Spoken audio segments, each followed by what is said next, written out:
The 50 Most Famous Artworks by Diego Velázquez. Número 50. La educación de la Virgen. Desde el año 1617 hasta el año 1618. Esta obra, atribuida al maestro Georges de Latour, pertenece al ámbito del barroco y es una pieza que destaca por su profunda carga simbólica y espiritual.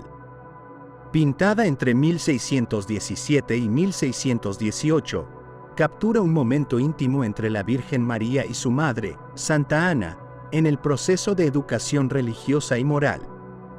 Contextualmente, esta pintura refleja un período en el siglo XVII donde las imágenes devocionales desempeñaban un papel crucial en la catequesis y la espiritualidad doméstica, especialmente en regiones predominantemente católicas de Europa. La composición se caracteriza por el uso magistral de la luz y la sombra, técnica conocida como claroscuro, que crea un ambiente introspectivo. La iluminación proviene de una única fuente de luz, probablemente una vela oculta en la escena, que baña suavemente los rostros de las figuras con calidez y serenidad. El contraste entre la penumbra y los tonos dorados resalta la intimidad del momento, mientras que los detalles, como los pliegues de los vestidos y los gestos delicados, muestran la maestría técnica del autor. En la trayectoria de Georges de Latour, la educación de la Virgen es una representación clara de su capacidad para combinar lo terrenal y lo divino. La obra, más allá de su función devocional, es una ventana al estilo de vida del siglo XVII, donde la educación de las mujeres en contextos religiosos era considerada esencial. También pone en evidencia la influencia del tenebrismo, corriente artística popularizada por Caravaggio, aunque reinterpretada con una sensibilidad más contenida y menos dramática. Un detalle interesante es la serenidad casi palpable que emana de la escena. Aunque es una pintura con un mensaje profundamente religioso, también puede interpretarse como una alegoría de la transmisión de conocimiento y valores entre generaciones. Esta dualidad en su interpretación es lo que la convierte en una pieza tan relevante y apreciada dentro del canon barroco. Número 49. La Dama del Abanico. Cerca del año 1640.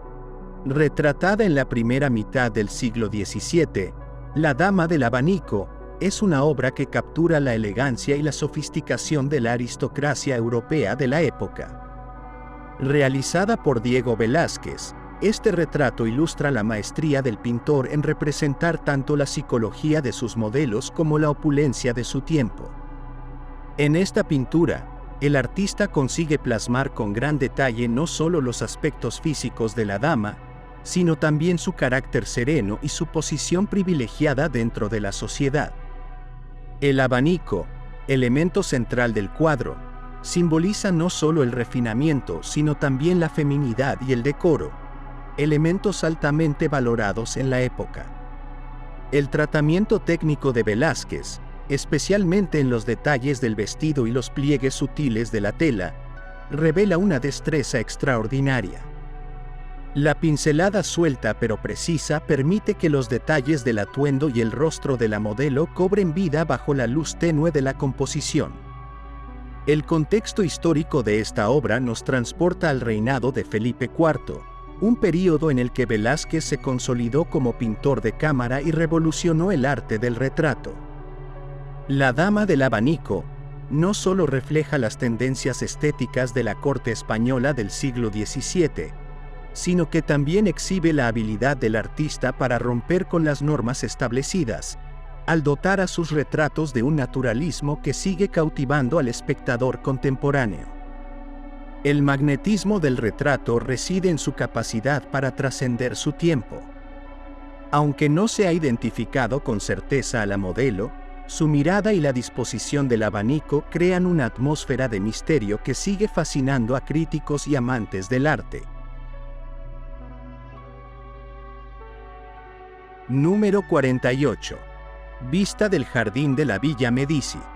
cerca del año 1630. Esta obra de Diego Velázquez, pintada alrededor de 1630, es un ejemplo sublime del interés del artista por capturar paisajes con una sensibilidad casi lírica.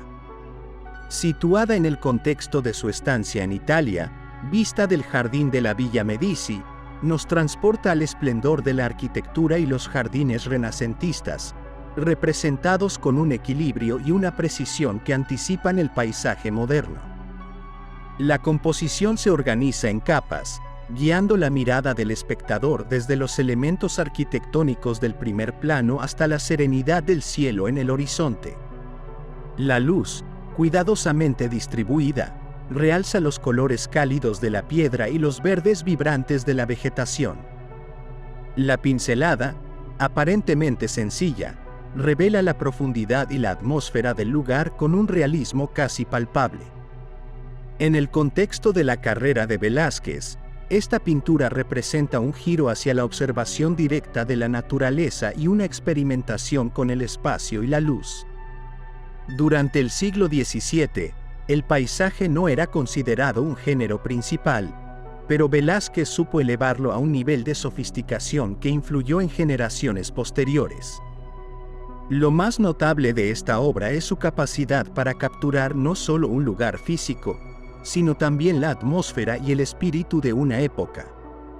La serenidad del jardín y la armonía de sus líneas transmiten una calma que contrasta con la intensidad de otras obras de Velázquez, mostrando la versatilidad del maestro. Número 47. La Sibila, 1648. En La Sibila, Diego Velázquez despliega su maestría en el retrato al combinar lo mitológico y lo humano en una representación de extraordinaria profundidad psicológica. Pintada en 1648, esta obra nos lleva al corazón del siglo XVII, donde el interés por la antigüedad clásica y la mitología se entrelazaba con un realismo innovador. La Sibila, figura profética de la antigüedad, aparece aquí humanizada, vestida con ropajes sencillos y una mirada introspectiva que trasciende el tiempo. La técnica de Velázquez brilla en el tratamiento de la piel y las telas, que parecen respirar bajo la luz cuidadosamente modulada. La pincelada ligera y la economía de detalles en el fondo centran toda la atención en el rostro y la expresión de la Sibila, que evoca tanto sabiduría como misterio. Este equilibrio entre lo terrenal y lo divino es una característica distintiva de la obra de Velázquez. La pintura también refleja el contexto cultural de su tiempo, cuando la corte española, bajo Felipe IV, buscaba reafirmar su influencia cultural mediante el mecenazgo de artistas como Velázquez. Aunque la identidad de la modelo sigue siendo objeto de debate, se ha especulado que podría tratarse de la esposa del artista, Juana Pacheco, lo que añade una capa personal a esta enigmática obra. Un detalle fascinante es cómo Velázquez logra reinterpretar un tema clásico con un enfoque moderno, destacando la humanidad de su personaje. Este rasgo lo convierte en un innovador que sigue inspirando a generaciones de artistas. Número 46. Retrato del bufón Calabacillas. Cerca de los años 1637 y 1639. El Retrato del bufón Calabacillas es una de las obras más memorables de Diego Velázquez, realizada entre los años 1637 y 1639. Este retrato, perteneciente a la serie de bufones y personajes marginales que el artista pintó durante su servicio en la corte de Felipe IV, combina la aguda observación del carácter humano con una técnica artística excepcional. Calabacillas, conocido por su capacidad de entretener con ingenio y humor, es representado aquí con una dignidad y profundidad que desafían las convenciones de la época. La composición es sencilla pero poderosa. El bufón está sentado, con una postura relajada que contrasta con la intensidad de su mirada. Velázquez emplea una paleta restringida, dominada por tonos terrosos y grises, que resalta los matices de la piel y las texturas del traje. La pincelada suelta, casi abstracta en algunas áreas, dota a la pintura de una inmediatez y vitalidad que parecen anticipar técnicas modernas. Históricamente, este retrato destaca por su capacidad para dignificar a una figura que, en su tiempo, habría sido considerada marginal. Velázquez rompe con los estereotipos al mostrar a Calabacillas no solo como un bufón, sino como un ser humano con una personalidad compleja y rica.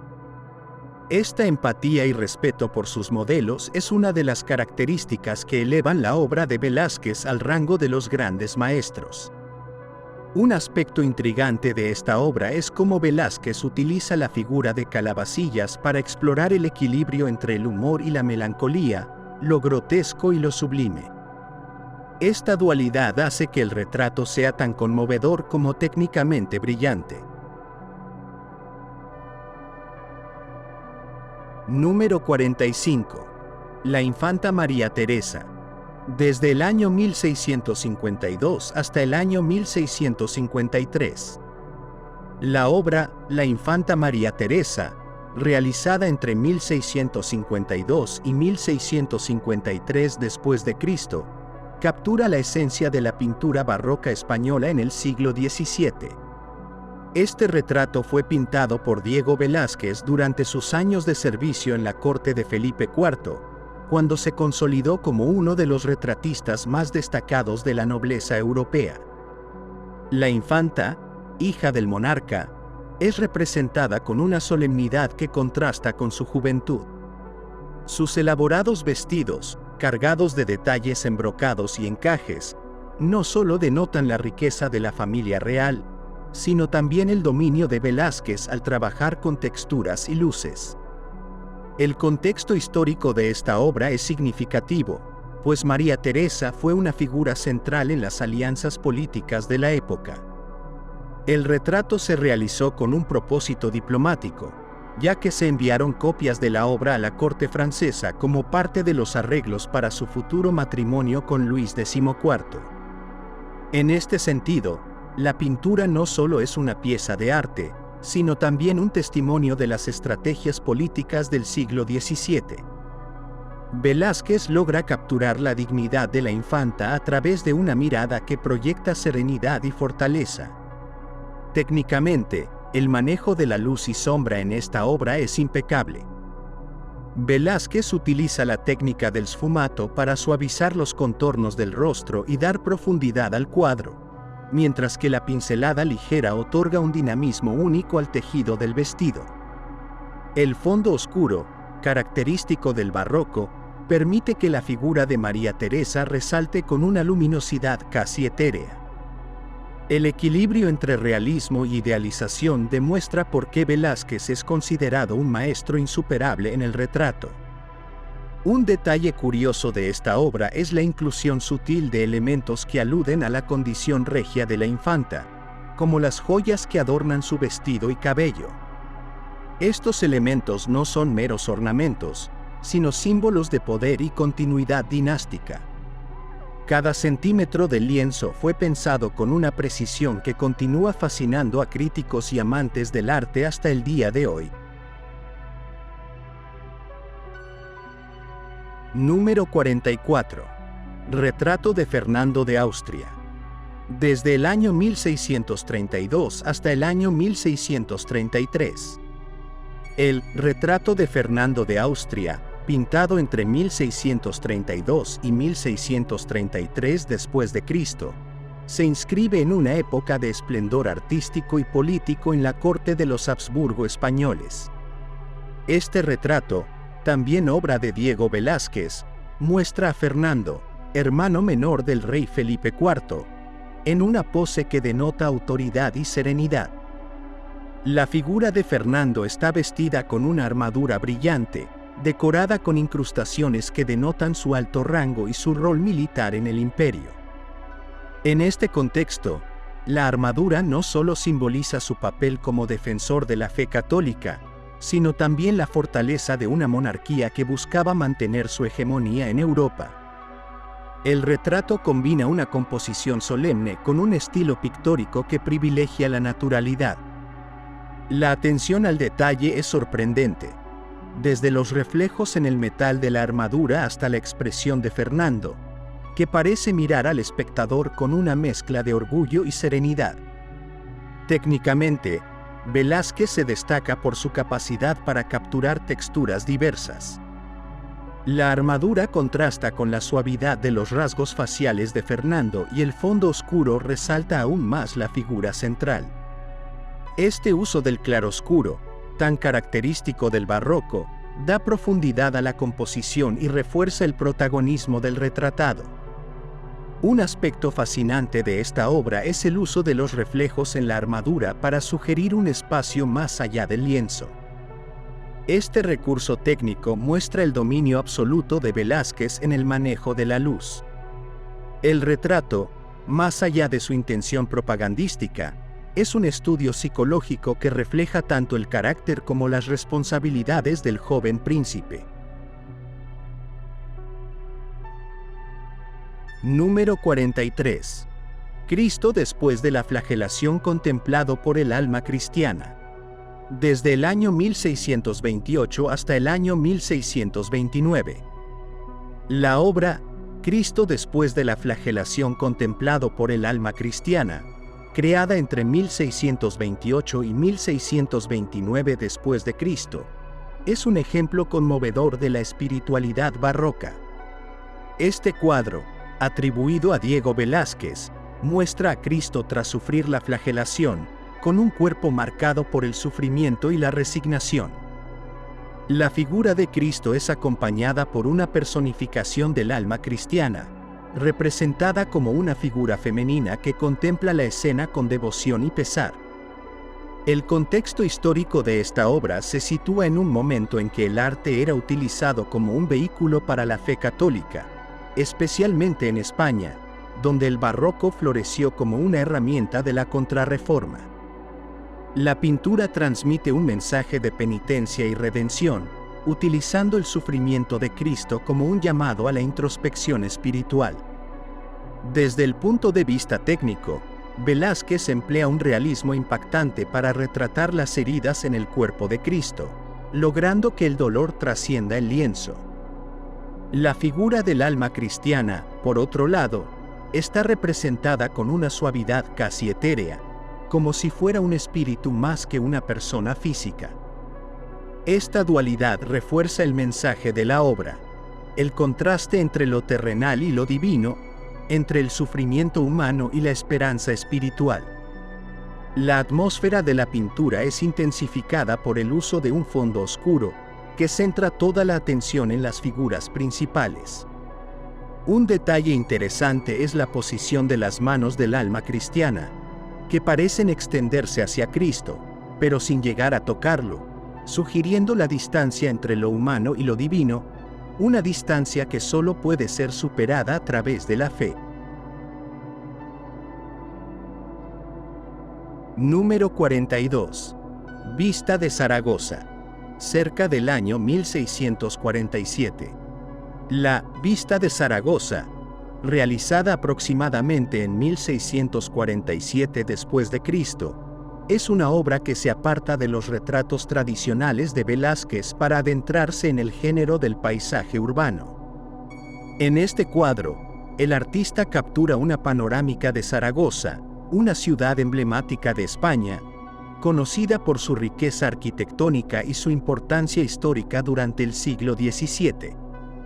El cuadro muestra una composición equilibrada, donde se destacan los edificios más emblemáticos de la ciudad, como la Basílica del Pilar.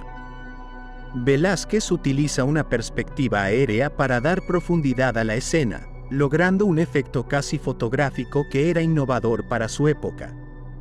La luz del sol, que baña suavemente los tejados y las calles, crea una atmósfera cálida que invita al espectador a explorar los detalles del paisaje.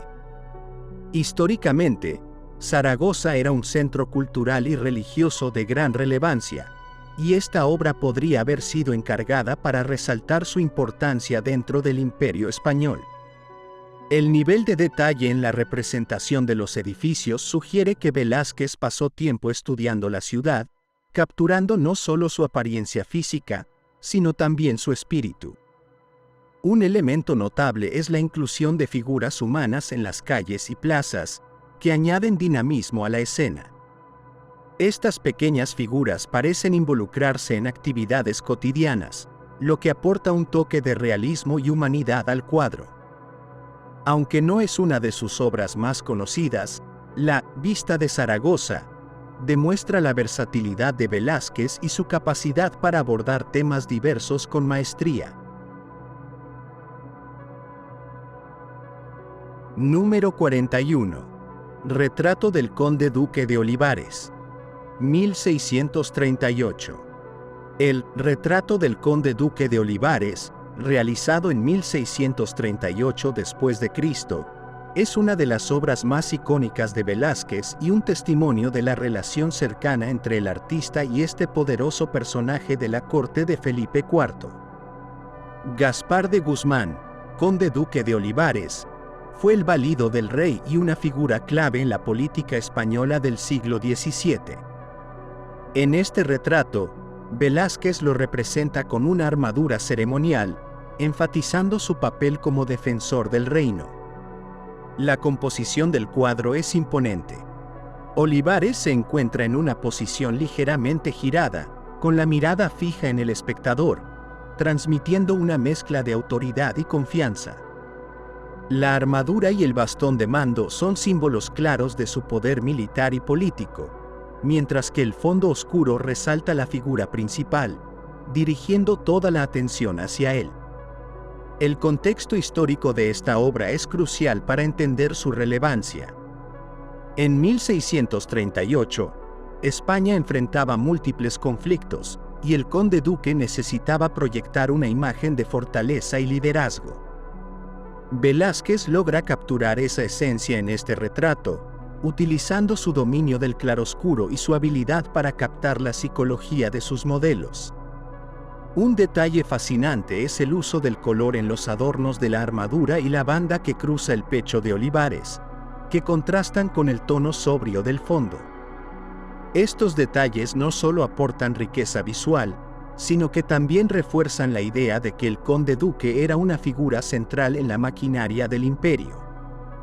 La obra, más allá de su función como retrato, es un testimonio histórico de una época de esplendor y desafíos en el Imperio español. A través de su pincel, Velázquez inmortaliza no solo el semblante de un hombre poderoso, sino también el peso de la responsabilidad y la ambición que definieron su vida. Este retrato, considerado una de las cumbres del arte barroco, sigue siendo una referencia esencial para comprender la relación entre el arte y el poder en el siglo XVII. Número 40. Don Cristóbal Suárez de Rivera, 1620. En el año 1620, en pleno siglo XVII, Diego Velázquez, uno de los maestros del arte barroco, pintó el retrato de Don Cristóbal Suárez de Rivera. Esta obra se encuentra entre las más destacadas del pintor sevillano, mostrando un dominio técnico que refleja tanto la majestuosidad de su modelo como la destreza del artista.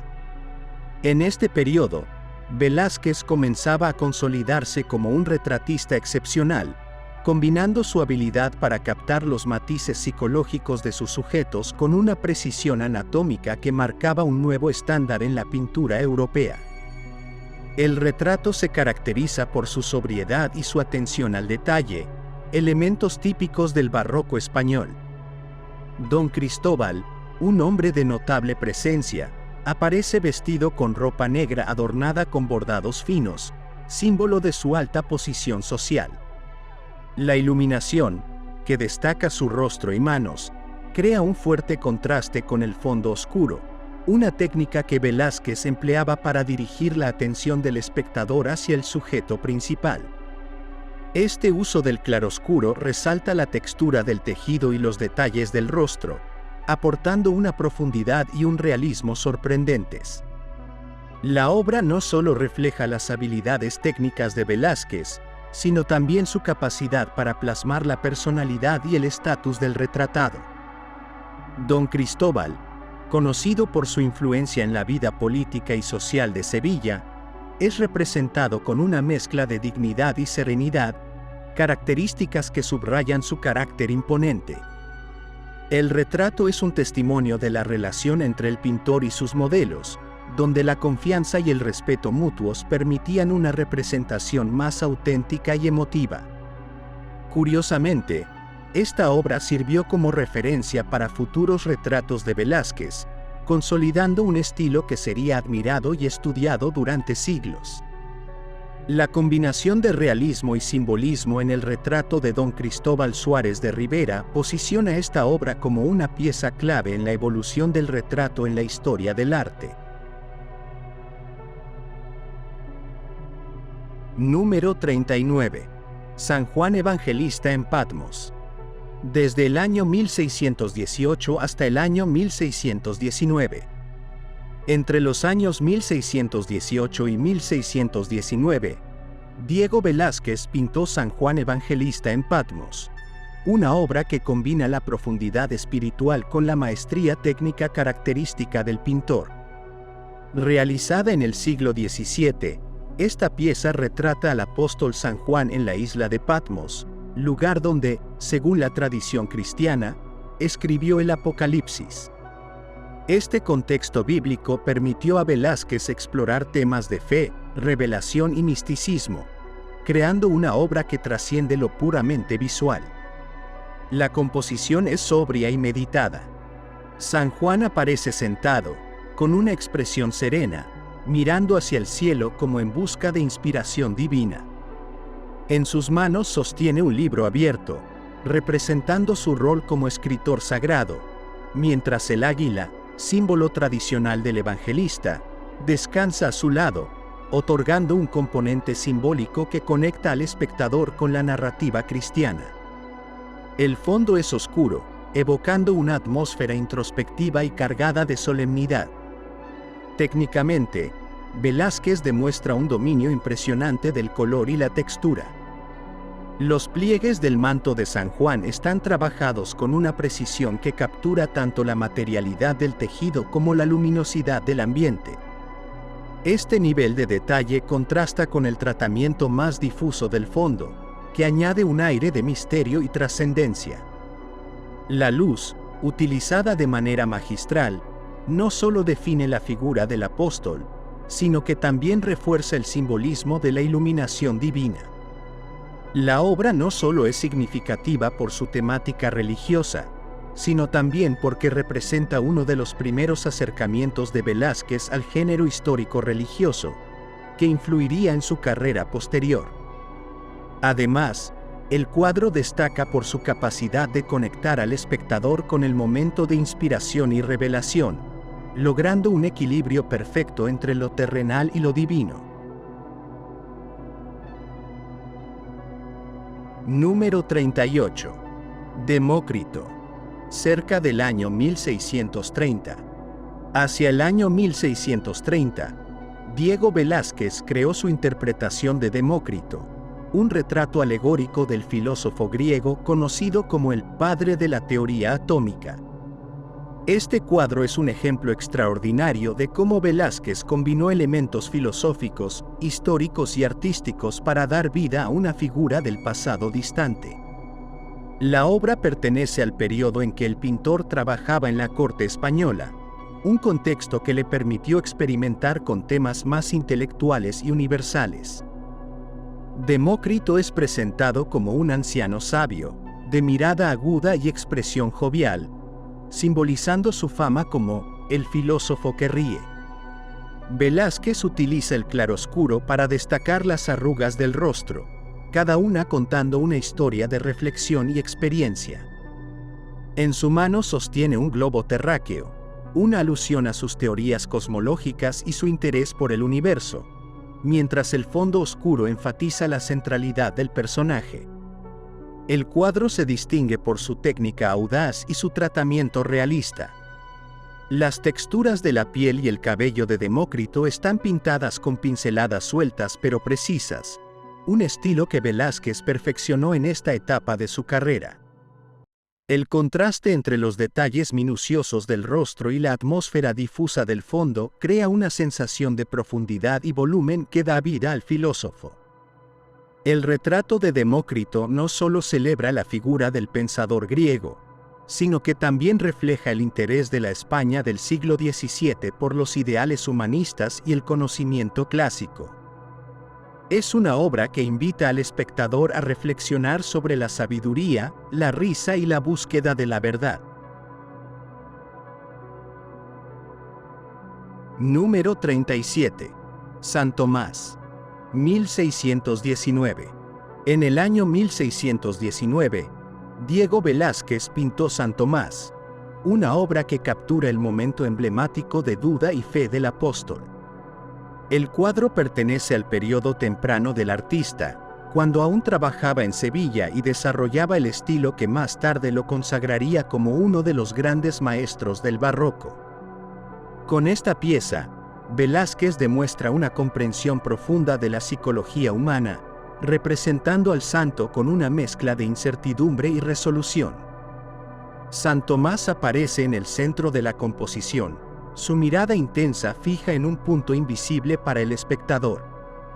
Su vestimenta, pintada con una paleta terrosa y sobria, resalta la humildad del apóstol.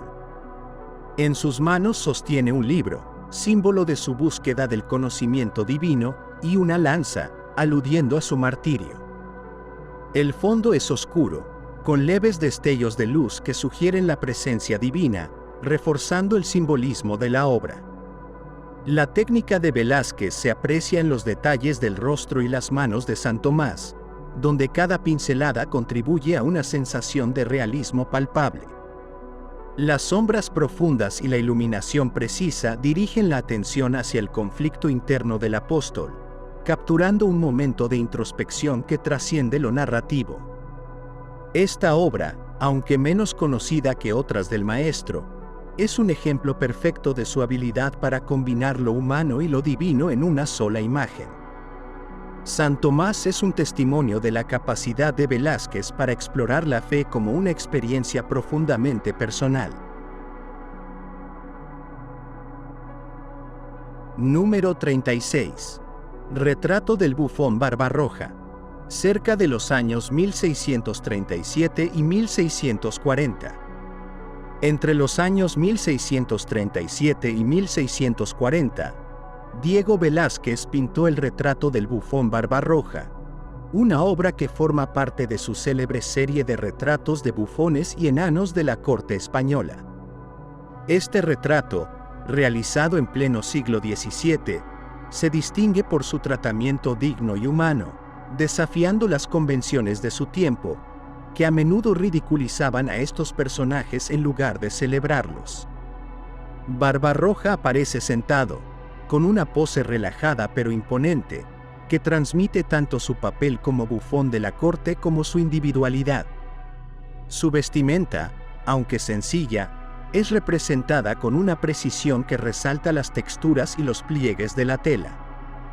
Velázquez utiliza un fondo oscuro para centrar la atención en el rostro del modelo, iluminado de manera que revela sus rasgos y su expresión pensativa. La técnica del pintor es evidente en los detalles del rostro de Barbarroja, donde cada pincelada contribuye a un retrato vibrante y lleno de vida. La luz y la sombra están magistralmente equilibradas, destacando tanto la dimensión física como emocional del personaje. Este enfoque humanista transforma al bufón en un individuo digno de admiración y respeto, alejándose de las representaciones caricaturescas comunes en la época. El retrato del bufón Barbarroja es más que un simple retrato. Es una declaración sobre la dignidad humana y el talento de Velázquez para capturar la esencia de sus modelos. La obra sigue siendo una de las representaciones más conmovedoras de los personajes marginales en el arte barroco. Número 35. Retrato del bufón Don Juan de Austria. desde el año 1632 hasta el año 1633. En pleno siglo XVII, la corte española se convirtió en un escenario vibrante para la expresión artística, y Diego Velázquez, pintor de cámara del rey Felipe IV, aprovechó esta atmósfera para explorar retratos únicos que capturaran la complejidad de la condición humana. El retrato del bufón Don Juan de Austria es un ejemplo excepcional de este enfoque. La obra representa al bufón vestido como el histórico comandante militar, con una teatralidad que combina solemnidad y parodia, desafiando los convencionalismos de la época. A través de su pincel, Velázquez dota al personaje de un aire de dignidad que contrasta con la función de entretenimiento que tradicionalmente se esperaba de los bufones. La técnica de Velázquez en esta obra es impecable, como es característico de su madurez artística. La fluidez en las pinceladas, especialmente en los detalles del ropaje y el manejo del claroscuro, crea una ilusión tridimensional que acerca al espectador al bufón. La luz juega un papel central, iluminando el rostro y destacando la expresión introspectiva que invita a reflexionar sobre la dualidad entre su rol de comediante y su humanidad. Este retrato, aunque aparentemente informal, encierra un simbolismo profundo, ya que eleva a una figura marginal al nivel de los nobles que compartían el lienzo en otras obras del autor. Históricamente, este cuadro se sitúa en un periodo donde los bufones no solo entretenían a la corte, sino que también cumplían funciones críticas, como la de criticar veladamente a través del humor. Velázquez capta esta ambivalencia con maestría. En lugar de caricaturizar a Don Juan de Austria, el pintor lo presenta con una postura firme, como si estuviera listo para liderar un ejército, lo que resalta la ironía de la escena. Este juego de identidades y roles sociales es una constante en la obra del pintor sevillano, quien exploraba continuamente las tensiones entre apariencia y realidad. Un dato fascinante de esta obra es su capacidad para resistir el paso del tiempo. Aunque originalmente fue creada como una obra íntima para la corte, el retrato ha trascendido su contexto original, invitando a los espectadores modernos a reflexionar sobre los límites entre arte, poder y representación social. En este sentido, el bufón de Velázquez se convierte en un puente entre el siglo XVII y la actualidad, recordándonos que cada figura, por marginal que sea, tiene una historia digna de ser contada. Número 34. Retrato de Don Pedro de Barberana y Aparregui. Cerca de año 1631.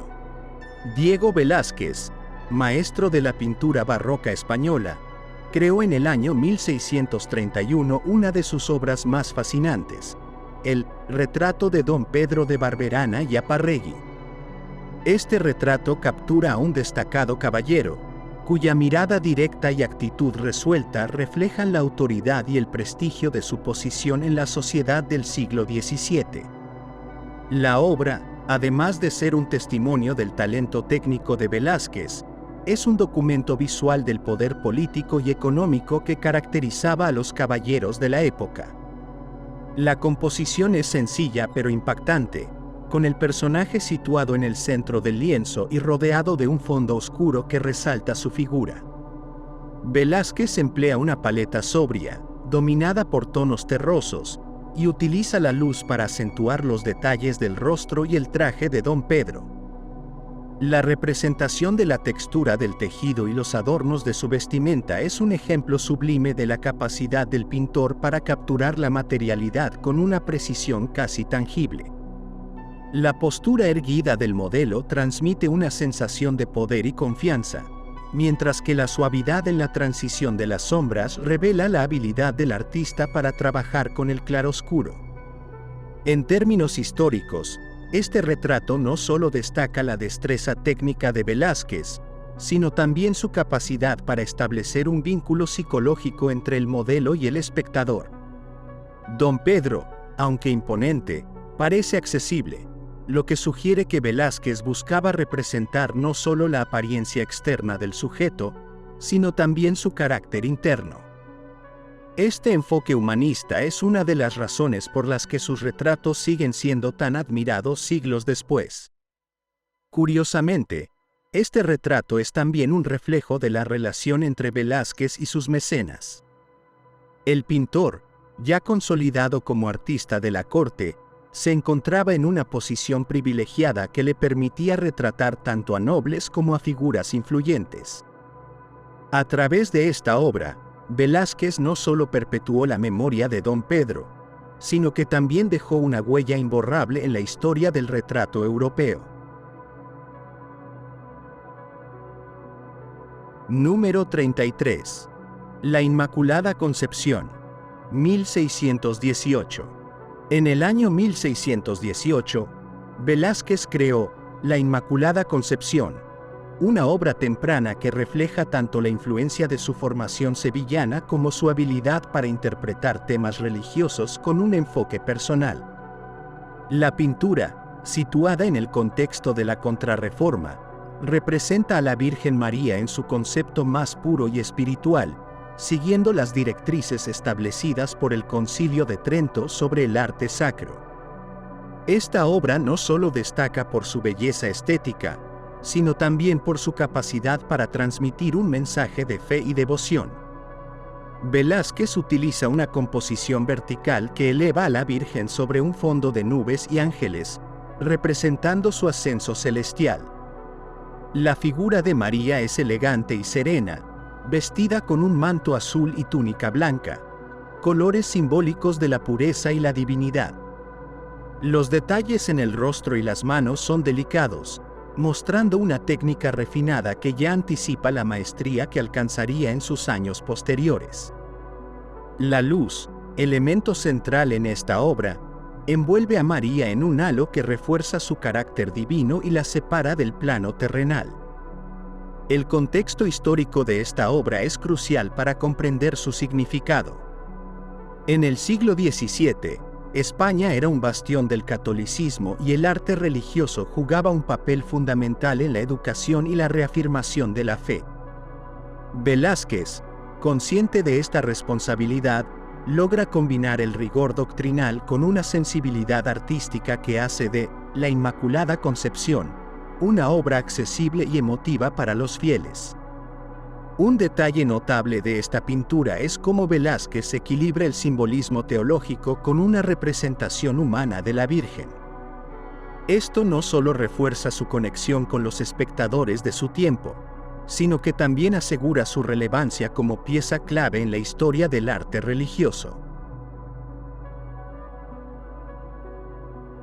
Número 32. Príncipe Baltasar Carlos con un enano. 1631.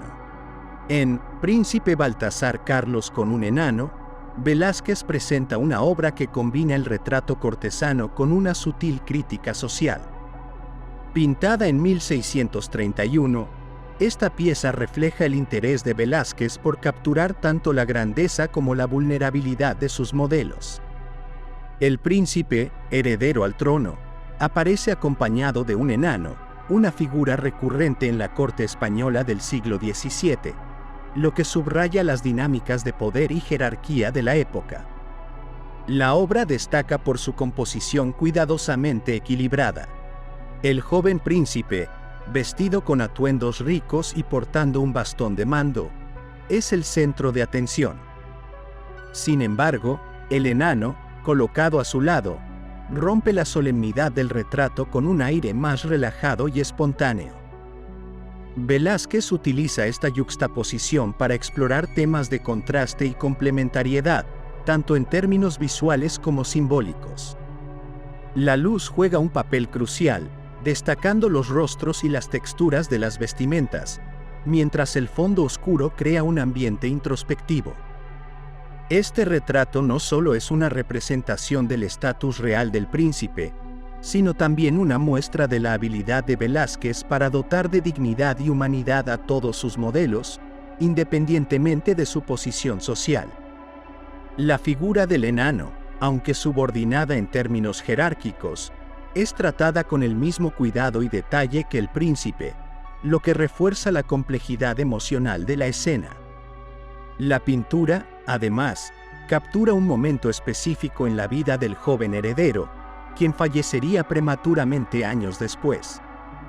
Este hecho añade una capa de melancolía a la obra, convirtiéndola en un testimonio no solo de la vida en la corte, sino también de la fragilidad de la existencia. Número 31. Retrato del bufón Pablo de Valladolid. 1635. El Retrato del bufón Pablo de Valladolid es una de las obras más innovadoras de Diego Velázquez, creada en 1635 durante su periodo de madurez artística. Esta pintura rompe con las convenciones del retrato tradicional al presentar al bufón en un espacio indefinido, sin los elementos habituales que indicaban estatus o contexto. Este enfoque minimalista permite que toda la atención se concentre en la figura, destacando la maestría del pintor en la representación del carácter y la expresión. El bufón está retratado de pie, con un gesto teatral y una expresión que mezcla orgullo y humor. Su vestimenta oscura contrasta con el fondo neutro, creando un efecto de profundidad que era revolucionario para la época.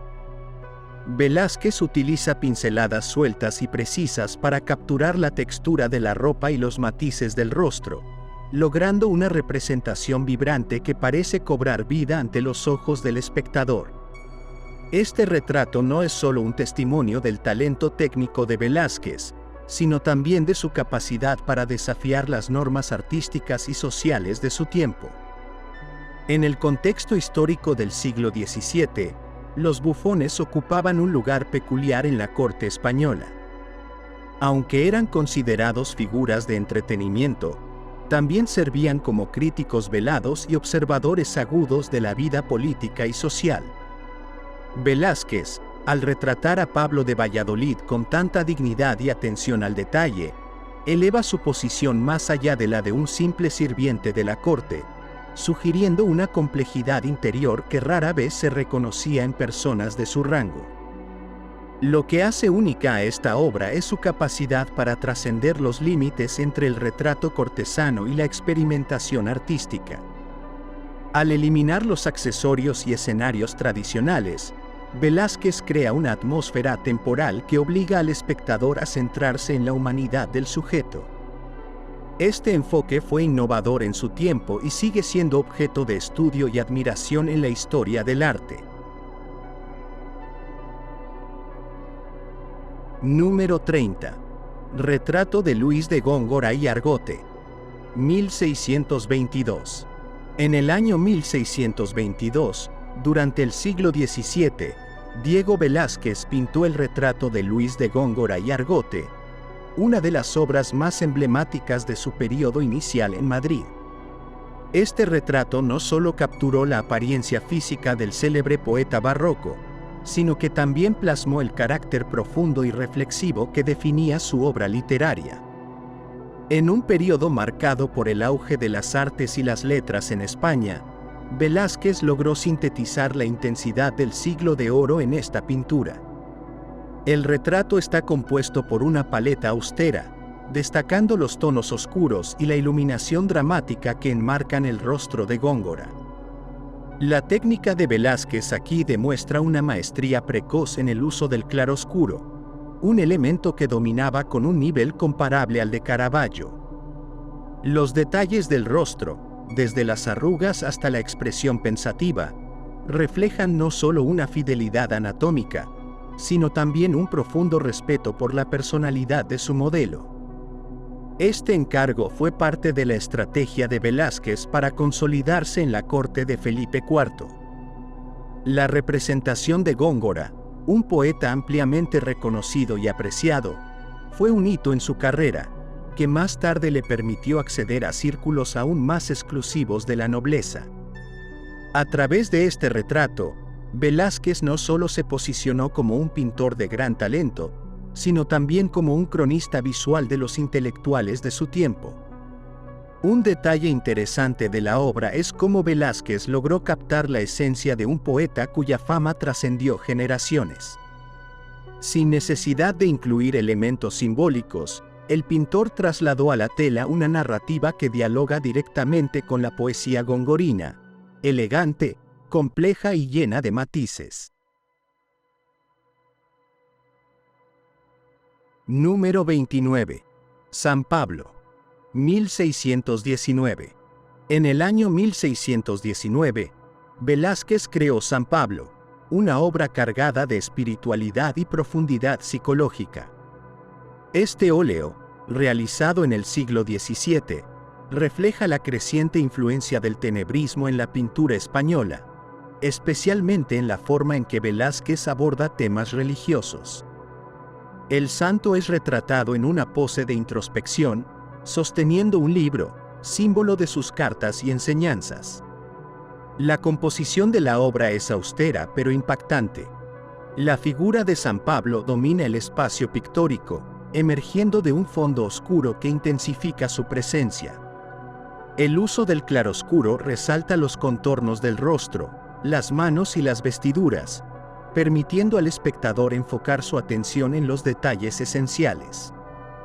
Este enfoque minimalista contrasta con las obras barrocas más recargadas de la época y evidencia el estilo único de Velázquez. La obra se inscribe en una tradición de retratos religiosos que buscaban inspirar devoción, pero Velázquez fue más allá al dotar al santo de una humanidad palpable. Los ojos de San Pablo, profundamente expresivos, parecen contener una mezcla de determinación y melancolía, como si el artista hubiese querido transmitir el peso de su misión evangelizadora. Velázquez no recurrió a ornamentos excesivos. En cambio, se concentró en la psicología del personaje, logrando una conexión íntima entre la figura y el espectador. Este enfoque fue precursor de su posterior tratamiento de retratos, donde la individualidad y la profundidad emocional se convertirían en sus sellos distintivos. Número 28. La Cena de Emaús. Desde el año 1622 hasta el año 1623. Entre los años 1622 y 1623, Velázquez pintó La Cena de Emaús, una obra que se ubica en un momento crucial de su desarrollo artístico. Inspirada en la narrativa bíblica, esta pintura representa a Jesús compartiendo una comida con dos discípulos después de su resurrección, un tema cargado de simbolismo y significado en la tradición cristiana. Velázquez aborda la escena con una composición íntima y un manejo magistral de la luz. La mesa, sencilla y humilde, está dispuesta en un espacio reducido, permitiendo que las figuras dominen el cuadro. La iluminación proviene de una fuente tenue, realzando las expresiones de los personajes y creando una atmósfera cargada de misticismo. Los gestos de los discípulos revelan sorpresa y reverencia al reconocer al resucitado, mientras que Jesús mantiene una postura serena, irradiando divinidad. Técnicamente, esta obra refleja la influencia de Caravaggio en el joven Velázquez, especialmente en el uso del claroscuro y en el tratamiento realista de los personajes. Sin embargo, también anticipa su estilo más maduro, donde la sutileza y el equilibrio visual se combinan para crear una narrativa visual poderosa. Uno de los aspectos más intrigantes de esta obra es cómo Velázquez logró transformar una escena cotidiana en un momento trascendental. El pan y el vino en la mesa, símbolos eucarísticos, están pintados con una sencillez que contrasta con su profundo significado teológico. Número 27. Jacob con la túnica de José. 1630. En 1630, Diego Velázquez pintó Jacob con la túnica de José, una obra cargada de drama y emoción. Basada en el relato bíblico del libro del Génesis, esta pintura captura el momento en que los hijos de Jacob presentan la túnica ensangrentada de José, engañándolo para que crea en la muerte de su hijo amado. La escena, ambientada en el siglo XVII, refleja la habilidad de Velázquez para narrar historias complejas con un realismo sorprendente. La composición es dinámica, con un enfoque en las expresiones de los personajes. Jacob, en el centro, está representado en un momento de desesperación, con las manos alzadas en un gesto de dolor. Los colores oscuros del fondo contrastan con los tonos más claros de las túnicas, destacando las emociones intensas de la escena. El uso del claroscuro es evidente, creando un juego de luces y sombras que acentúa la profundidad emocional de la obra. Velázquez demuestra un dominio técnico al capturar la textura de las telas, la expresión de los rostros y los detalles minuciosos de la escena. Esta obra no solo destaca por su calidad artística, sino también por su capacidad para transmitir el peso del engaño y el dolor humano, temas universales que resuenan con cualquier espectador. Un detalle que eleva la obra es cómo Velázquez logra que el espectador se sienta testigo directo del sufrimiento de Jacob, un logro notable para su época. Número 26. Retrato del infante Felipe Próspero. 1659. En 1659, Velázquez pintó el retrato del infante Felipe Próspero, una obra que combina la ternura de la infancia con la majestuosidad de la realeza. Este retrato, realizado en el siglo XVII, representa al infante vestido con ropas lujosas, rodeado de símbolos que reflejan su estatus y su fragilidad. El niño, de apenas 4 años, aparece de pie, sosteniendo un bastón ceremonial, mientras un perro pequeño descansa a su lado. Los detalles en las telas y adornos revelan el virtuosismo técnico de Velázquez, quien logra capturar la riqueza de los brocados y el brillo de los metales preciosos. Sin embargo, lo que más destaca es la expresión del infante, una mezcla de inocencia y melancolía, que parece prefigurar su corta vida. El fondo oscuro y neutro permite que el foco recaiga completamente en la figura del infante, una estrategia que Velázquez utilizó para enfatizar la presencia de sus retratados. Este retrato no solo refleja la habilidad del pintor para capturar la esencia de sus modelos, sino también su capacidad para transmitir emociones complejas a través de los detalles más sutiles. En este retrato, Velázquez logró plasmar no solo la imagen de un príncipe, sino también la vulnerabilidad de un niño en un mundo marcado por las expectativas y las tradiciones de la monarquía española. Número 25. El almuerzo.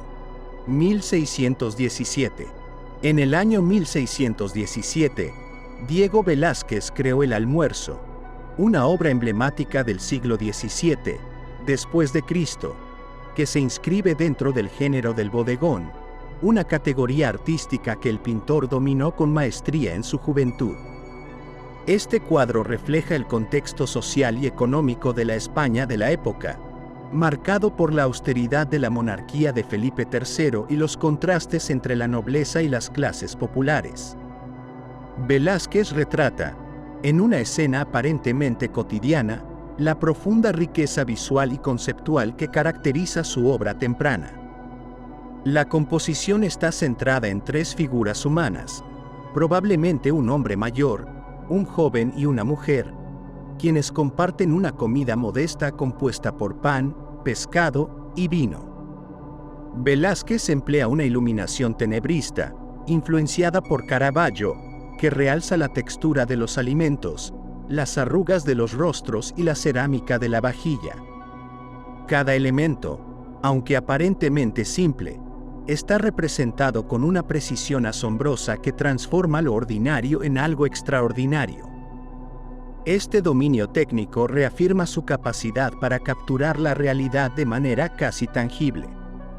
Esta obra marca un momento crucial en la carrera de Velázquez, ya que anticipa su transición hacia retratos más complejos y escenas cortesanas. Sin embargo, El Almuerzo no se limita a ser una demostración técnica. también sirve como un comentario social. La humildad del banquete y la actitud serena de los personajes reflejan la vida cotidiana en Sevilla, una ciudad vibrante y cosmopolita, pero también marcada por las dificultades económicas de la época. Un detalle fascinante es cómo Velázquez utiliza el espacio pictórico para guiar la mirada del espectador, desde las manos que sostienen el pan hasta los objetos cuidadosamente dispuestos en la mesa. Esta meticulosa atención al detalle convierte el almuerzo en una obra que no solo documenta, sino que eleva la experiencia diaria a un nivel casi trascendental. Número 24. Cristo en casa de Marta y María. 1618. En 1618, Velázquez pintó Cristo en casa de Marta y María, una obra del siglo XVII, después de Cristo, que combina una escena religiosa con elementos del género bodegón, reflejando la habilidad del artista para entrelazar lo divino con lo cotidiano. Este óleo sobre lienzo captura la historia bíblica de Marta y María, quienes reciben a Cristo en su hogar, según el Evangelio de Lucas. Velázquez contextualiza esta narrativa espiritual dentro de un entorno doméstico que resuena con la realidad de la España contemporánea. La composición de la obra es compleja y está dividida en dos planos. En primer plano, se observa a una joven sirvienta preparando alimentos, acompañada por una anciana que parece aconsejarla. Los alimentos, que incluyen ajos, huevos y pescado, están pintados con una precisión realista impresionante. Al fondo, en una ventana o espejo, se revela la escena bíblica de Cristo dialogando con Marta y María. Este contraste entre lo terrenal y lo celestial refleja la dualidad entre la vida activa y la contemplativa, un tema recurrente en el pensamiento cristiano de la época. Velázquez utiliza una paleta cálida y terrosa, característica de sus primeras obras, y aplica una iluminación dramática que acentúa la textura de los objetos y la expresividad de los personajes. La influencia del naturalismo de Caravaggio es evidente, especialmente en la representación de las manos y los rostros, que transmiten una sensación palpable de movimiento y emoción. Esta obra no solo destaca por su innovación técnica, sino también por su enfoque humanista. Velázquez eleva las tareas domésticas a un nivel de dignidad espiritual, conectando la cotidianidad de la vida con temas trascendentales. Este enfoque contribuye a su reputación como un maestro en capturar tanto la esencia de lo divino como la realidad de lo humano. Número 23. Reina Mariana de Austria. 1652. En 1652, Velázquez pintó el retrato de Reina Mariana de Austria, una de las obras más representativas del siglo XVII, después de Cristo. Este retrato, encargado por la corte española, refleja no solo la majestuosidad de la monarquía, sino también la evolución del estilo de Velázquez hacia una representación más psicológica y matizada de sus sujetos. La reina, esposa de Felipe IV, aparece vestida con un imponente traje de corte adornado con encajes y brocados, símbolo de su estatus y poder. El retrato es un ejemplo sublime del dominio técnico de Velázquez, quien utiliza pinceladas sueltas para crear texturas ricas y complejas. La luz juega un papel crucial, destacando el brillo del vestido y los detalles del rostro de la reina, que refleja una mezcla de juventud y responsabilidad. A pesar de la rigidez del protocolo real, Velázquez logra infundir humanidad y profundidad emocional en la representación, capturando tanto la solemnidad de su posición como su individualidad. Este retrato también sirve como un documento histórico, mostrando las tendencias de moda y los ideales estéticos de la corte española en pleno siglo XVII. La obra se destaca no solo por su belleza formal, sino también por su capacidad para comunicar el poder y la autoridad de la reina, consolidando el lugar de Velázquez como pintor principal de la corte. Un elemento notable es el equilibrio en la composición. Mientras que el vestido ocupa gran parte del lienzo, los ojos de la reina dominan la escena, atrayendo la mirada del espectador y estableciendo una conexión íntima y directa. Este retrato sigue siendo una obra icónica que encapsula la grandeza y el refinamiento de la pintura barroca. Número 22. Don Baltasar Carlos a caballo. Desde el año 1635 hasta el año 1636. Entre 1635 y 1636, Velázquez pintó Don Baltasar Carlos a caballo, una obra del siglo XVII, después de Cristo, que se destaca como uno de los retratos ecuestres más célebres del barroco. Este cuadro, encargado por Felipe IV, celebra al joven príncipe heredero, representándolo como un símbolo de esperanza y continuidad dinástica en un momento crucial para la monarquía española.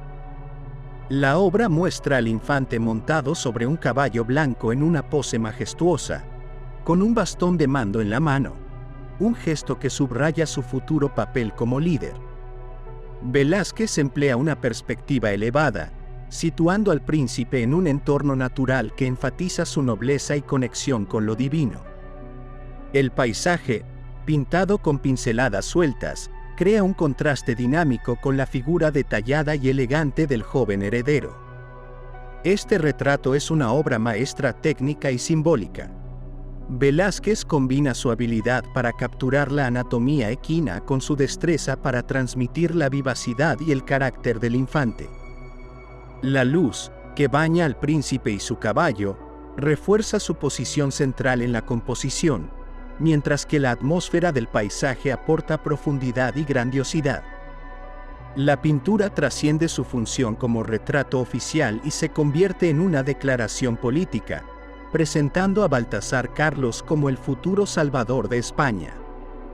Aunque su muerte prematura impidió que cumpliera este destino, la obra permanece como un testimonio duradero de la visión y esperanza que la monarquía depositaba en él. Número 21. Infanta Margarita Teresa con vestido rosa. 1653. En 1653, Velázquez pintó Infanta Margarita Teresa con vestido rosa, una obra icónica del siglo XVII, después de Cristo, que captura la gracia y la inocencia de la joven hija de Felipe IV.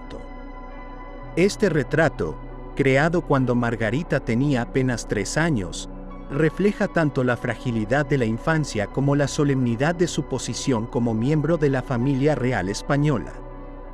La infanta aparece vestida con un elaborado vestido rosa, adornado con encajes y bordados, que destaca por su riqueza y complejidad. Velázquez emplea su característico manejo de la luz para resaltar la textura del tejido y la delicadeza de los rasgos de Margarita. Sus ojos, llenos de vida y curiosidad, se convierten en el foco emocional de la composición, estableciendo una conexión inmediata con el espectador.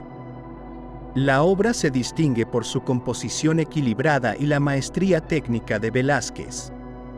El fondo oscuro y sobrio contrasta con la luminosidad del vestido, dirigiendo la atención hacia la figura central. Este retrato no solo celebra la belleza y la pureza de la infancia, sino que también actúa como un recordatorio de las responsabilidades que Margarita enfrentaría como futura emperatriz del Sacro Imperio Romano. Un detalle fascinante es la naturalidad con la que Velázquez captura la postura y la expresión de la infanta, evitando la rigidez típica de los retratos cortesanos. Este enfoque innovador consolidó su reputación como uno de los retratistas más destacados de su tiempo y dejó un legado duradero en la historia del arte. Número 20. Retrato de Sebastián de Morra. 1644. El Retrato de Sebastián de Morra, creado en el año 1644, es una de las obras más emblemáticas de Diego Velázquez, un maestro indiscutible del siglo XVII después de Cristo. Este cuadro retrata con asombrosa profundidad psicológica a Sebastián de Morra, un bufón de la corte de Felipe IV, cuya condición física fue inmortalizada con una dignidad pocas veces vista en su época. La pintura, lejos de ser un mero registro físico, captura la complejidad de su humanidad, trascendiendo las limitaciones de los estereotipos de aquel tiempo. Velázquez empleó una paleta rica pero sobria, dominada por tonos oscuros y cálidos, que contrastan con el tenue resplandor que envuelve la figura de Sebastián. La técnica de artes europeas. Sin embargo, Velázquez logra subvertir esta dinámica al elevar la imagen de un bufón a un nivel de nobleza simbólica. La obra encierra una crítica sutil a las estructuras de poder, enfatizando la igualdad esencial de todos los seres humanos, independientemente de su condición social o física. Un detalle fascinante del retrato es la mirada fija de Sebastián de Morra.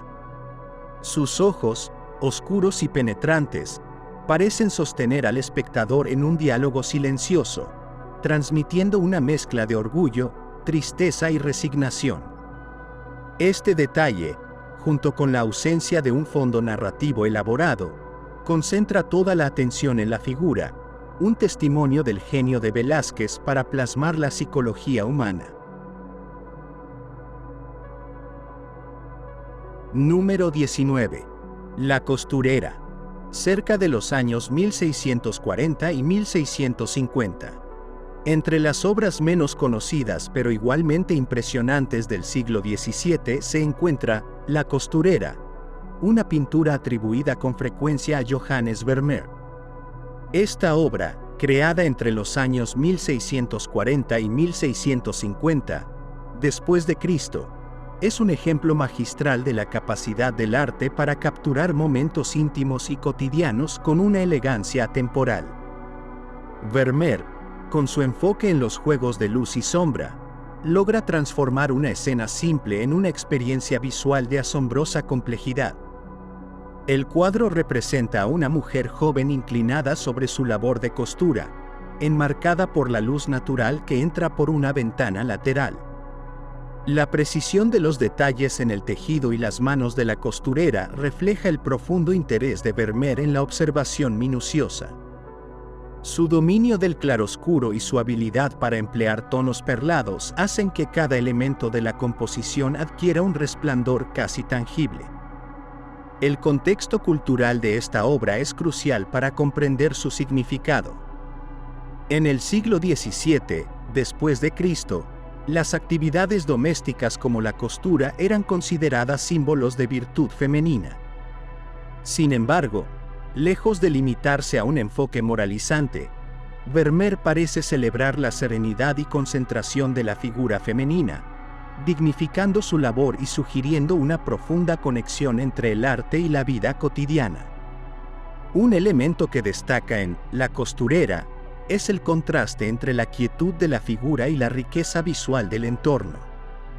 El reflejo de la luz sobre las superficies, la textura de las telas y la disposición de los objetos en la escena crean una atmósfera que trasciende la mera representación, invitando al espectador a contemplar la belleza en lo ordinario. Este enfoque revolucionario influyó profundamente en la historia del arte, consolidando a Vermeer como uno de los grandes maestros del realismo.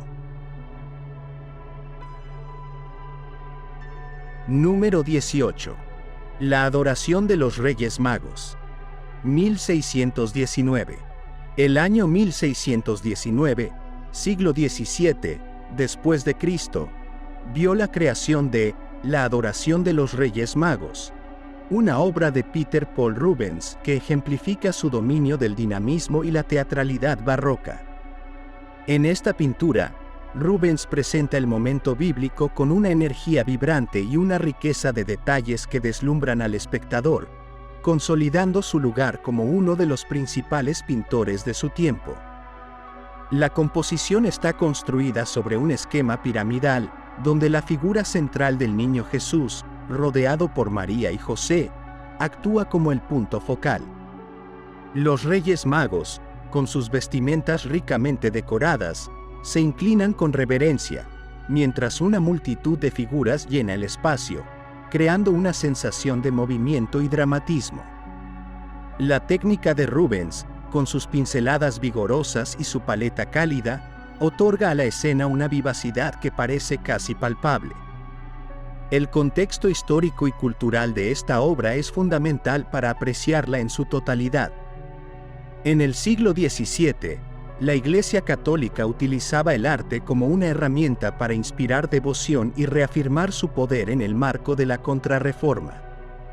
Rubens, con su habilidad para combinar lo terrenal y lo divino, responde a este propósito al representar la adoración con una majestuosidad que conmueve tanto en el plano espiritual como en el visual. Uno de los detalles más impresionantes de la pintura es el manejo de la luz, que parece emanar del niño Jesús, simbolizando su naturaleza divina. Esta luz se refleja en las expresiones de los presentes, creando una conexión visual y emocional que une a todos los elementos de la obra. Este enfoque en la interacción de la luz y la sombra es una característica distintiva del estilo de Rubens y una de las razones por las que esta pintura sigue siendo tan relevante en la historia del arte. Número 17. La coronación de la Virgen. Desde el año 1635 hasta el año 1648. La coronación de la Virgen, realizada entre los años 1635 y 1648, después de Cristo, es una de las obras más célebres de Diego Velázquez. Este monumental lienzo representa la culminación del tema mariano en el arte del siglo XVII, combinando una sensibilidad espiritual con una destreza técnica incomparable. En esta obra, Velázquez ilustra el momento celestial en que la Virgen María es coronada como Reina del Cielo, rodeada de ángeles y seres divinos. La composición se caracteriza por un uso magistral del espacio y la luz. La figura de la Virgen, colocada en el centro, irradia una serenidad que contrasta con el dinamismo de las figuras que la rodean. Velázquez emplea una paleta que equilibra los tonos cálidos y fríos, creando una atmósfera etérea que sugiere la trascendencia del evento representado. En el contexto cultural, esta obra refleja el fervor religioso del siglo XVII, cuando la devoción mariana estaba en su apogeo. La coronación de la Virgen no solo es un testimonio de la fe personal de Velázquez, sino también una expresión del ideal barroco de unir lo celestial con lo terrenal a través del arte. Este enfoque contribuyó a definir el estilo de la época y a establecer nuevos estándares en la representación de temas religiosos. Un detalle que destaca en esta pintura es la inclusión de elementos que parecen invitar al espectador a formar parte de la escena, como las miradas dirigidas hacia afuera y los gestos que sugieren una conexión más allá del lienzo. Este recurso, innovador para su tiempo, añade una dimensión interactiva a la obra, consolidando su impacto emocional y espiritual. Número 16. Don Diego de Acedo, el Primo. 1645. El retrato de Don Diego de Acedo, el Primo, pintado en el año 1645, después de Cristo, es una obra maestra de Diego Velázquez que encapsula su habilidad para capturar la esencia humana con una profundidad incomparable. Don Diego de Acedo, apodado el Primo, era un enano al servicio de la corte de Felipe IV, y este retrato es un ejemplo notable del enfoque respetuoso y humanista del pintor hacia sus modelos. La figura de Don Diego está representada con una dignidad que desafía las convenciones de su época. Sentado en un entorno austero, con un libro en la mano, su expresión serena y reflexiva transmite una inteligencia y una profundidad que desmienten los prejuicios sociales del siglo XVII. Velázquez utiliza una paleta rica en tonos tierra, acentuada por sutiles juegos de luz que realzan la textura de las telas y la calidez del rostro. Este retrato es especialmente relevante en el contexto de la carrera de Velázquez, ya que muestra su compromiso con la representación auténtica de la individualidad humana, independientemente de las jerarquías sociales. En una época en que los enanos eran a menudo objeto de burla, Velázquez los retrata con una humanidad que trasciende su rol en la corte, invitando al espectador a reconsiderar su percepción. Uno de los aspectos más intrigantes de la obra es el libro que sostiene Don Diego, un símbolo de erudición que añade una capa de complejidad a su representación. Este detalle, junto con la mirada introspectiva del modelo, invita al espectador a imaginar una historia más profunda detrás del personaje. La inclusión del libro podría interpretarse como un acto deliberado de Velázquez para enfatizar la valía intelectual de Don Diego, en contraste con los estereotipos de su tiempo. Este retrato, a pesar de su aparente simplicidad, encierra una poderosa narrativa que resalta la capacidad del arte para desafiar y transformar las percepciones sociales. En resumen, el retrato de Don Diego de Acedo, el Primo, no es solo una representación magistral de una figura cortesana, sino un testimonio del genio de Velázquez al capturar la dignidad y complejidad de sus sujetos, dejando una huella imborrable en la historia del arte. Número 15. Infanta Margarita Teresa de Austria con vestido azul. 1659. En el siglo XVII, en un ambiente cortesano profundamente influido por la monarquía de los Habsburgo, Diego Velázquez plasmó a la infanta Margarita Teresa de Austria en un lienzo que ha trascendido como una obra maestra del retrato barroco. Realizada en 1659, esta pintura destaca no solo por la maestría técnica del artista, sino por su capacidad para capturar la esencia de la niñez en medio de los rígidos protocolos de la corte española. Margarita Teresa, hija del rey Felipe IV, aparece representada con un vestido azul decorado con intrincados bordados plateados, que simbolizan el estatus y el linaje real. La técnica utilizada por Velázquez muestra una pincelada fluida y una magistral aplicación de la luz, que otorga al vestido una textura casi tangible. La luz incide suavemente sobre los rizos rubios de la infanta y el brillante azul de su vestimenta, creando un contraste que enfatiza su juventud y la fragilidad de su figura. En el fondo, la sobriedad característica de la obra permite que la protagonista sea el foco absoluto de atención. Cada detalle, desde los pliegues del vestido hasta la expresión serena de Margarita, revela el genio de Velázquez para transmitir naturalidad y sofisticación en un mismo espacio.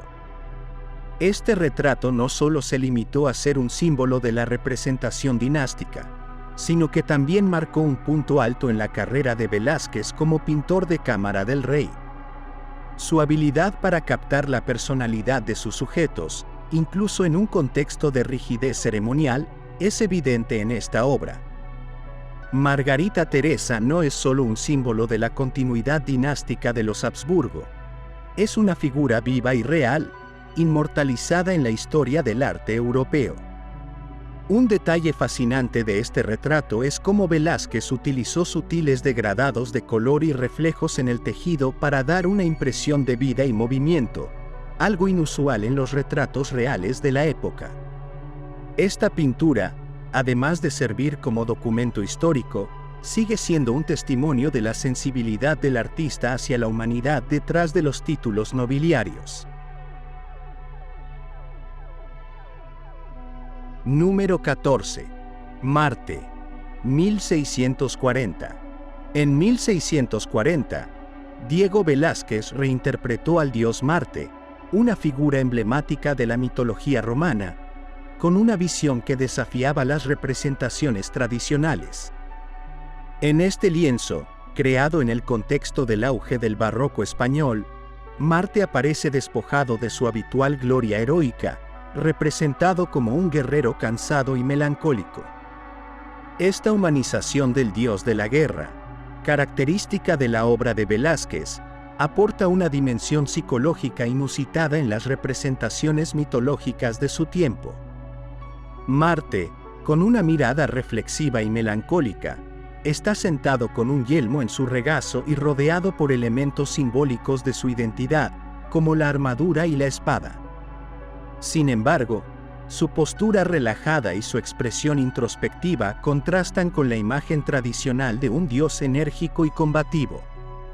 La iluminación, típica del estilo de Velázquez, destaca su musculatura y los detalles de la armadura, mientras que el fondo oscuro otorga un carácter dramático a la escena, centrándose únicamente en el personaje. Esta obra se distingue por su innovadora combinación de lo humano y lo divino, lo tangible y lo simbólico. Velázquez, lejos de idealizar a Marte, lo presenta como una figura vulnerable y realista, enfatizando la fragilidad del poder y la guerra. Esta representación tiene resonancias filosóficas que pueden interpretarse como una reflexión sobre las luchas internas del ser humano. Es intrigante observar cómo Velázquez introdujo texturas casi palpables en los detalles del yelmo y la tela, logrando que el cuadro trascienda los límites de la pintura narrativa y se acerque al terreno de la introspección. Con Marte, Velázquez no solo desafió las expectativas de su época, sino que también ofreció un retrato atemporal de la condición humana. Número 13. Felipe IV a caballo, 1635. En 1635, Velázquez presentó una de las obras más monumentales de su carrera, Felipe IV a caballo. Este retrato ecuestre, realizado en el contexto del siglo XVII, fue concebido para decorar el Salón de los Reinos en el Palacio del Buen Retiro, una galería destinada a exaltar la grandeza de la monarquía española. El rey aparece representado como un líder imponente y majestuoso, encarnando el ideal del soberano absoluto en un periodo en el que el poder de España comenzaba a declinar. La pintura destaca por su composición dinámica, donde el caballo parece estar en pleno movimiento, con las patas delanteras alzadas en una postura que refleja vigor y control. Felipe IV, vestido con una armadura brillante, sostiene un bastón de mando que simboliza su autoridad. La precisión técnica de Velázquez es evidente en los detalles del pelaje del caballo, las texturas metálicas de la armadura y el tratamiento del paisaje que se extiende en el fondo. La obra también es un tributo a la habilidad de Velázquez para combinar el retrato con la narración histórica. Felipe IV no es solo un monarca en esta pintura. Es un símbolo de estabilidad y poder en un momento de tensiones internas y externas para España. Su posición elevada y el gesto de mando refuerzan esta imagen, mientras que el uso magistral de la luz y el color añade profundidad y grandiosidad a la escena. El caballo, cuya representación es tan detallada como la del monarca, se convierte en un reflejo del poder y la nobleza del rey. Velázquez logra transformar este retrato ecuestre en un testimonio visual del ideal del rey soldado, consolidando su legado en la historia del arte y del poder dinástico. Número 12. Felipe IV de castaño y plata, cerca del año 1632. Este retrato, pintado alrededor de 1632, muestra al rey Felipe IV en un momento crucial de su reinado. Vestido con un atuendo de tonos castaño y plata, el monarca aparece en una pose formal y solemne, representando la dignidad y el protocolo de la corte española del siglo XVII. Velázquez, como pintor de cámara, utilizó este retrato para reafirmar el prestigio de la monarquía, logrando una representación que combina realismo y simbolismo. La expresión del rey, ligeramente melancólica, refleja el carácter introspectivo de Felipe IV, quien enfrentaba los desafíos de gobernar un imperio en declive.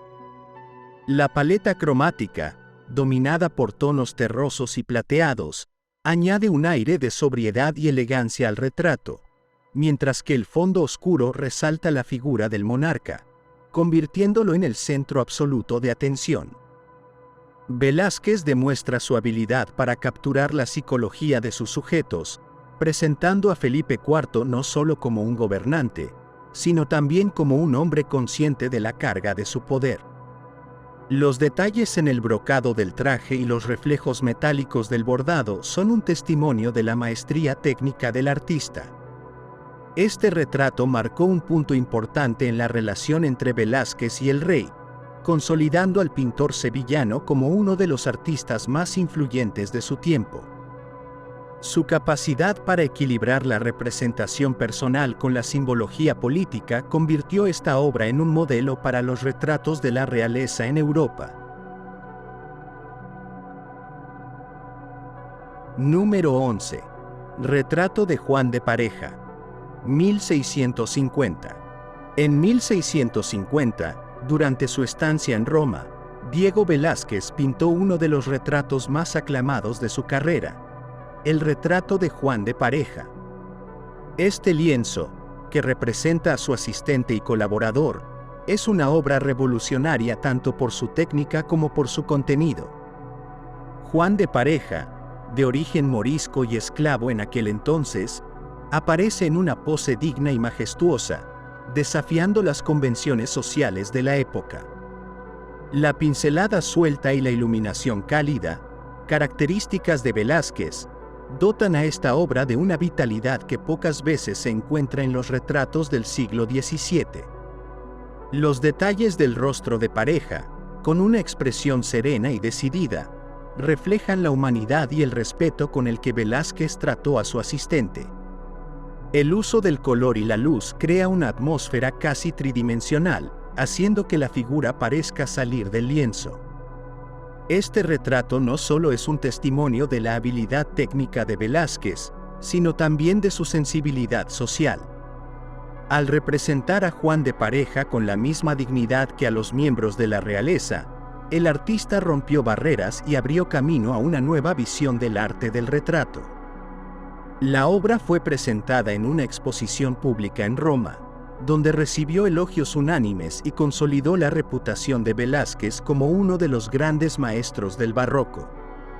Un detalle notable es cómo Velázquez utilizó este retrato como un estudio preliminar para perfeccionar su técnica antes de abordar el retrato del Papa Inocencio X. Esto resalta la importancia que otorgó a esta obra, que sigue siendo un símbolo de la humanidad y la igualdad en el arte.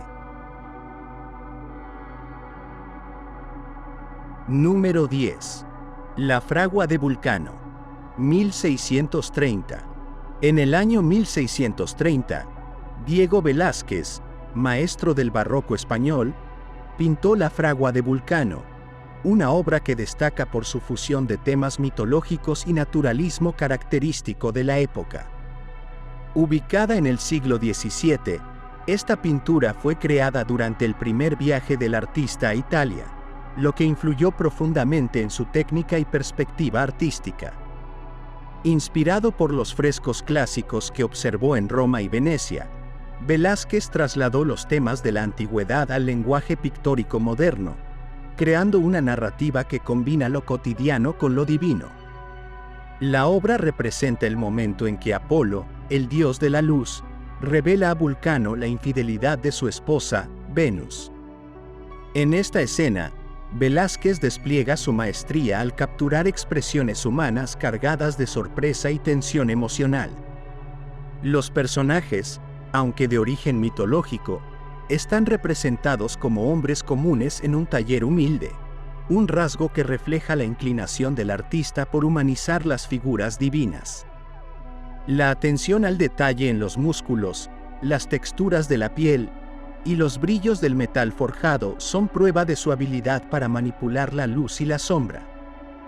Desde un punto de vista técnico, Velázquez se adentra en el tenebrismo, pero con un uso más equilibrado de la iluminación que resalta los elementos principales sin perder los detalles en la penumbra. El dinamismo del cuadro se percibe en la interacción de las figuras, cada una de las cuales aporta un gesto o mirada que guía al espectador a través de la narrativa. Los pliegues de la ropa y las herramientas del taller están pintados con tal precisión que parecen cobrar vida, un sello distintivo del pintor. Esta obra marcó un hito en la carrera de Velázquez, ya que consolidó su reputación en Italia y demostró su capacidad para competir con los grandes maestros europeos. La fragua de Vulcano no solo es un ejemplo de la excelencia técnica del artista, sino también de su habilidad para reinterpretar historias clásicas, otorgándoles relevancia en su contexto contemporáneo. Como dato curioso, se dice que la intensidad dramática de esta pintura influyó en artistas posteriores, como Francisco de Goya. Número 9. Los borrachos, el triunfo de Baco. Desde el año 1628 hasta el año 1629. Entre los años 1628 y 1629, Diego Velázquez completó una de sus obras más emblemáticas, Los borrachos, el triunfo de Baco. Situada en el siglo XVII, esta pintura refleja la destreza del pintor para entrelazar temas mitológicos y escenas de la vida cotidiana, un enfoque revolucionario para su tiempo. Encargada por Felipe IV, esta obra destaca por su representación humorística y crítica, abordando el mito de Baco desde una perspectiva accesible y terrenal. En el lienzo, Baco aparece coronando con hojas de vid a un campesino, rodeado de un grupo de hombres comunes que celebran y beben con entusiasmo. Velázquez logra una mezcla impecable entre lo divino y lo profano, desmitificando la figura del dios para hacerlo más cercano al espectador. Las expresiones de los personajes, llenas de alegría y picardía, transmiten un mensaje de indulgencia y placer efímero. Este enfoque humanista es característico de Velázquez, quien a menudo buscaba reflejar la condición humana en todas sus facetas. Técnicamente, la obra muestra un dominio excepcional del claroscuro, con un contraste que dirige la atención hacia las figuras centrales mientras deja el fondo en un sutil juego de sombras. La textura de las ropas, los recipientes de vino y la piel de los personajes son pintados con un realismo que captura la esencia material de cada elemento. El color cálido y terroso añade profundidad y calidez, evocando un ambiente festivo y relajado. Los borrachos es un testimonio del ingenio de Velázquez, quien, al reinterpretar un tema mitológico, introdujo una crítica social implícita sobre la embriaguez y el ocio en la sociedad de su tiempo. Este cuadro no solo elevó su posición en la corte española, sino que también consolidó su capacidad para innovar en géneros tradicionales. Cabe destacar que esta obra fue admirada por artistas como Manet, quien consideró a Velázquez un precursor del arte moderno. Número 8. El aguador de Sevilla. Desde el año 1618 hasta el año 1622. Creada entre los años 1618 y 1622, El aguador de Sevilla es una de las obras más destacadas de Diego Velázquez en su etapa temprana, cuando aún residía en su ciudad natal. Enmarcada en el siglo XVII, esta pintura es un ejemplo magistral del costumbrismo español, donde lo cotidiano adquiere una profundidad casi monumental. Aquí, Velázquez eleva una escena común a la categoría de arte, mostrando la influencia del naturalismo tenebrista en su trabajo. El cuadro muestra a un aguador entregando un vaso de agua a un joven, mientras un tercer personaje se encuentra en segundo plano. Cada figura está pintada con un detalle minucioso, desde las arrugas del rostro del aguador hasta las gotas de agua que resbalan por la superficie del cántaro. La interacción entre luz y sombra resalta la tridimensionalidad de las figuras y los objetos, un logro técnico impresionante que denota la influencia de Caravaggio. Lo que hace única a esta obra es su simbolismo sutil. El agua, elemento central, puede interpretarse como un símbolo de vida y pureza, mientras que la figura del aguador representa la dignidad del trabajo humilde. Velázquez demuestra aquí su capacidad para capturar la humanidad en lo ordinario, una cualidad que lo distinguiría a lo largo de su carrera. Esta pintura, adquirida más tarde por la colección real, consolidó la reputación de Velázquez como un joven prodigio.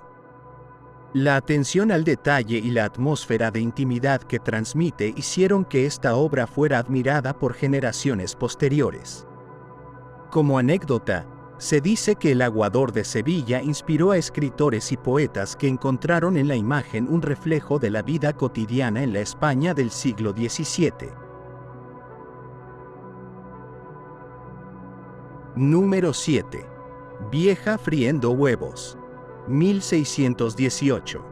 En 1618, a los 19 años, Diego Velázquez pintó Vieja friendo huevos, una obra que muestra su precoz genialidad y su fascinación por los detalles de la vida cotidiana. En pleno siglo XVII, esta pintura combina el realismo crudo del barroco con una composición intimista que trasciende lo anecdótico. Es un ejemplo temprano de su maestría técnica, que ya era evidente a una edad tan temprana. El cuadro representa a una anciana cocinando huevos en un recipiente de cerámica, mientras un niño sostiene un melón y un frasco. Velázquez utiliza una paleta cálida y terrosa para acentuar el realismo de la escena, donde cada elemento parece palpable. Desde el brillo del aceite hirviendo hasta las texturas del paño, cada detalle está pintado con una precisión asombrosa. La luz, cuidadosamente dirigida, resalta las manos de la mujer y los objetos en primer plano, creando una atmósfera de intimidad y concentración. Lo más impresionante de esta obra es su enfoque en lo humilde y lo cotidiano, un tema poco común en la pintura de la época, dominada por temas religiosos y mitológicos. Velázquez otorga dignidad y belleza a una escena doméstica, mostrando su sensibilidad hacia la vida común y corriente. Esta obra marcó un antes y un después en la carrera del joven pintor, atrayendo la atención de críticos y coleccionistas. Con el tiempo, Vieja friendo huevos se ha convertido en un ícono del realismo español, admirado por su capacidad para capturar la esencia de una época. Como dato interesante, esta pintura es considerada una de las primeras en las que Velázquez mostró su inclinación por los bodegones, género que perfeccionaría más adelante. Número 6. Cristo crucificado. 1632. En 1632, Diego Velázquez creó una de sus obras más solemnes y conmovedoras, Cristo crucificado. Pintada en el siglo XVII, esta representación de Jesús en la cruz es un ejemplo sublime del arte religioso español, caracterizado por su sobriedad y profundidad emocional. La obra, encargada por la Orden Benedictina, combina la espiritualidad con el realismo, logrando un impacto visual y emocional inigualable. La pintura muestra a Cristo suspendido en la cruz, con la cabeza inclinada hacia un lado y los ojos cerrados, en una postura que transmite tanto sufrimiento como serenidad. Velázquez evita cualquier exceso de dramatismo, optando por una representación simple pero profundamente expresiva. El fondo oscuro resalta la figura de Cristo, iluminada de manera que parece emerger de la penumbra, una técnica que subraya su divinidad y humanidad al mismo tiempo. Desde un punto de vista técnico, la obra es un despliegue de maestría en el manejo de la luz y la anatomía. Cada músculo y pliegue de la piel está pintado con una precisión asombrosa, lo que otorga a la figura una presencia casi tangible. La pureza del cuerpo de Cristo contrasta con el crudo simbolismo de la cruz, creando un equilibrio entre lo celestial y lo terrenal. Cristo crucificado * consolidó la posición de Velázquez como uno de los más grandes pintores de su tiempo, destacando su capacidad para transmitir emociones profundas a través de una economía de recursos visuales. Esta obra se convirtió en un referente del arte sacro y ha sido objeto de estudio por su perfección técnica y su capacidad para conmover al espectador. Se dice que la simplicidad de esta pintura influyó en artistas posteriores que buscaron representar lo divino con autenticidad y sobriedad. Número 5. Las hilanderas. Cerca del año 1657. En el contexto del siglo XVII, España vivía un esplendor artístico conocido como el Siglo de Oro, donde Diego Velázquez emergió como uno de los mayores exponentes del barroco. Las hilanderas, también llamada la fábula de Aracne, ejemplifica la maestría de Velázquez para integrar la mitología clásica con la vida cotidiana. La obra retrata una escena aparentemente doméstica de mujeres trabajando en un taller textil, pero al fondo se revela una alusión al mito de Aracne y su desafío a la diosa Atenea, añadiendo capas de narrativa y simbolismo. Técnicamente, Velázquez utiliza la técnica del claroscuro para destacar los contrastes entre la luz que entra desde la derecha y las sombras profundas que envuelven a las hilanderas. Los detalles meticulosos en las texturas de las telas y los gestos naturales de las figuras realzan la sensación de realismo. Sin embargo, la verdadera genialidad radica en la profundidad compositiva, donde Velázquez emplea múltiples planos para guiar la vista desde el primer plano del taller hasta la escena mitológica al fondo, creando una experiencia visual casi teatral. La obra no solo destaca por su virtuosismo técnico, sino también por su innovación en la narrativa pictórica. Velázquez rompe con las convenciones de su tiempo al combinar un tema mitológico con una escena contemporánea, uniendo lo cotidiano con lo divino. Esto no solo refleja su habilidad para reinterpretar la tradición clásica, sino también su interés por explorar las complejidades de la percepción y la representación. En el último plano, donde Atenea y Aracne están en pleno conflicto, Velázquez introduce una reinterpretación del famoso tapiz de Tiziano, reafirmando su profundo conocimiento y respeto por la tradición artística europea. Este guiño no solo conecta su obra con la de maestros renacentistas, sino que también refuerza la idea de la pintura como un arte de artes, tan intrincado y valioso como la poesía o la música. Número 4. La Venus del Espejo. Cerca de los años 1647 y 1651. Diego Velázquez rompe las normas establecidas de su época con la Venus del Espejo, una obra que sobresale no solo por su belleza técnica, sino también por su osadía. En pleno siglo XVII, las representaciones desnudas femeninas eran objeto de controversia, especialmente en la España profundamente católica. Sin embargo, Velázquez logra equilibrar la sensualidad y el decoro al representar a Venus, la diosa del amor, de espaldas mientras se contempla en un espejo sostenido por su hijo, Cupido. El manejo del color en esta obra es magistral. Velázquez utiliza una paleta sobria, dominada por tonalidades plateadas, grises y rojas, que aportan un aire de sofisticación a la escena. La piel de Venus, bañada en una luz suave, parece casi tangible, destacando su habilidad para capturar texturas con una sutileza inigualable. El espejo, un elemento simbólico recurrente en el arte europeo, añade un componente psicológico, sugiriendo un diálogo entre la belleza eterna y la fugacidad de la vida. Esta obra marca un hito en la carrera de Velázquez por su capacidad para combinar la tradición italiana, particularmente influencias de Tiziano, con su estilo único. A diferencia de otras Venus de la época, la mirada de la diosa a través del espejo no está dirigida al espectador, sino hacia ella misma, otorgando un aire introspectivo que transforma la obra en un estudio de la percepción y la belleza. Curiosamente, el fondo neutro de la pintura, lejos de ser un descuido, resalta la figura central de Venus, enfatizando su atemporalidad y su rol como símbolo de perfección divina.